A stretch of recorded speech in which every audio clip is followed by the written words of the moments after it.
Karanasan bilang 58, Hulyo 17, 2024, araw ng Miyerkules. Ngayong araw na ito ay meron akong kinatagpo. At kung meron pa akong nararamdaman sa sarili ko, hindi ako at ease at isinabay pa yung constipation ko. Pero sa awa ng Panginoong Diyos, nakarating ka naman kaming maluwalhati sa lugar na dapat tayong puntahan.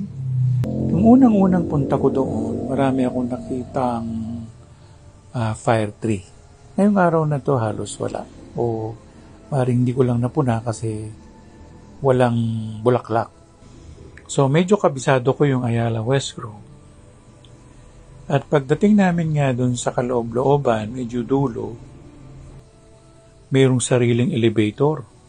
So hindi naman ako nahirapan kasi sangayon nga doon sa kausap ko, 400 square meters lang yung sukat ng bahay.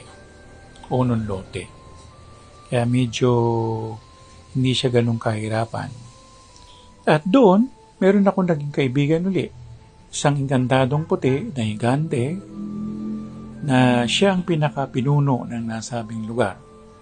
Parang sa ating mga tao, siya yung pulis.